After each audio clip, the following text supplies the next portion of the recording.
From the station putting local first, this is KTSM 9 News Today. I'm honest with you, we aren't at the finish line. We still have a lot of work to do. We're still in a life and death race against this virus. President Joe Biden announced on Tuesday that every American will be eligible for a vaccine starting on Monday, April 19th. Good morning and thank you for choosing KTSM 9 News Today. I'm Jay Russell.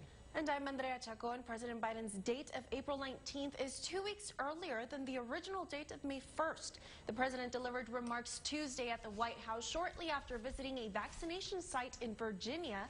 During the conference, President Biden also warned that the fight against coronavirus isn't over yet, and he also urged Americans to remain vigilant. Until we get more people vaccinated, we need everyone to wash their hands, socially distance, and mask up in a recommended mask from the CDC.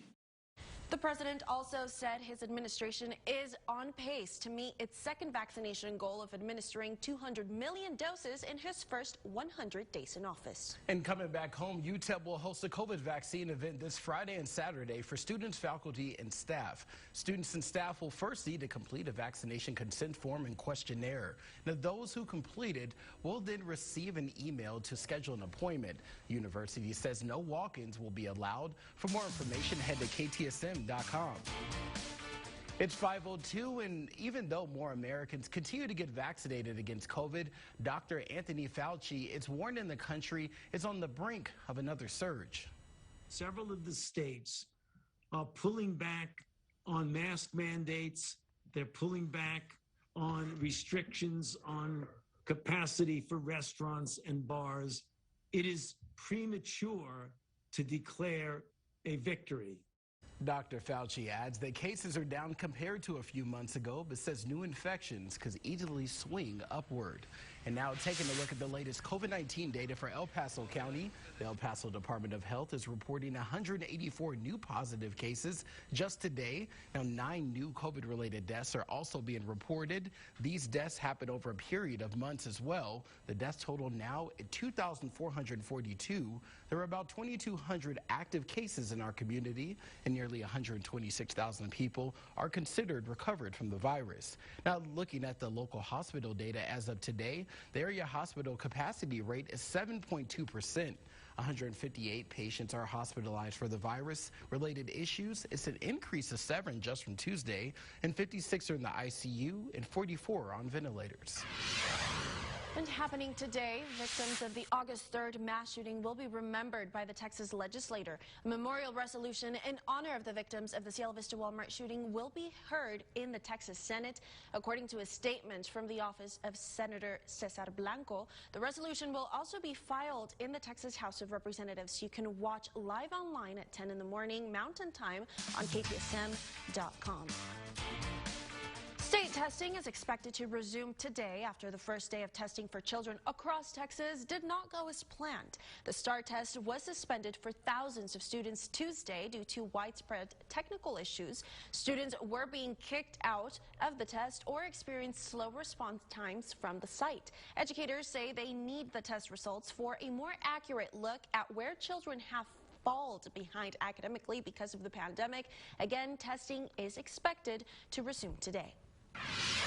Now, the El Paso County Sheriff's Office say they are looking for a wanted sex offender after he left a Far East Transitional Living Center without notice. Santos Salas escaped from the El Paso Transitional Living Center in Horizon on Monday. He is wanted on a parole violation and an additional charge of sex offender's duty to register. Santos has an offense of aggravated sexual assault of a child for attacking a 13-year-old female on his record. He has been on parole for failure to comply with sex offender registration requirements. If you have any information on Salas, please call the number you see on your screen.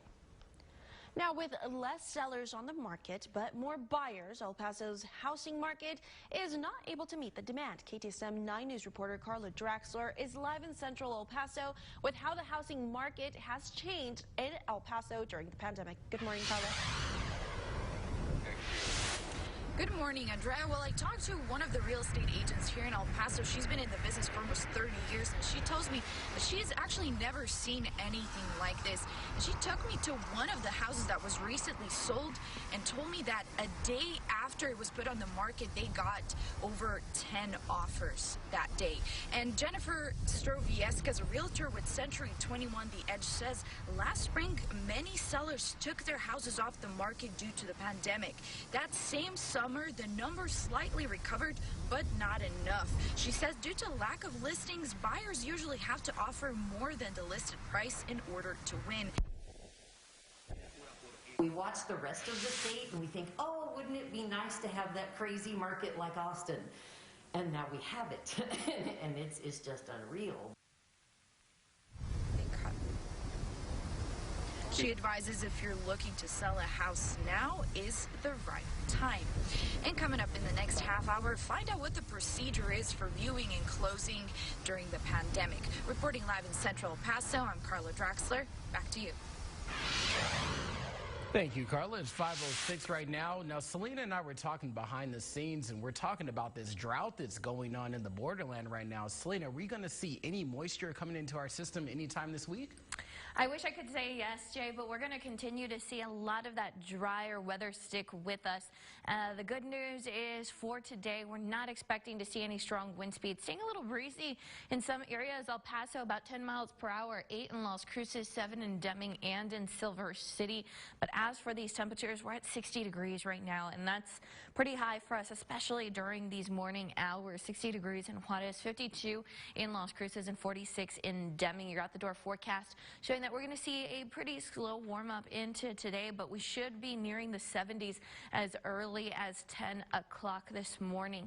But we're going to continue to see a lot of this heat really stick with us, so much so that we're going to be above average, about 10 degrees in the borderland again. But it's not just the drier weather. We're going to continue to see heat throughout much of the area, and that's really going to feed into tomorrow as well. We're expecting to see another fire weather warning as we head into your Thursday. But as for today's winds, about 10 to 15 miles per hour is what we're expecting during the day. Those nightly winds going to start to pick up just slightly as we head into your Thursday. But your daily weather outlook showing that overall today will be much calmer, but it will still be pretty warm.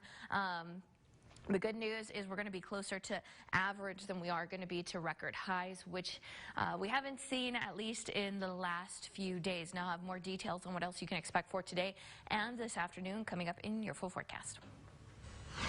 Thank you, Selena. It's 5:08. Coming up, a Navy corpsman turning on his own at a Navy office in Maryland. The condition of the 2 sailors shot at. Then a report on the crash that severely injured a global sports figure set to be released today. The latest details. Stay with KTSM 9 News Today. You're watching KTSM 9 News Today with Susie Castillo, Jay Russell, and forecaster Selena Quintana. If you have a news story, call our hotline now, 915-533-KTSM. Reach us via social media or email us at news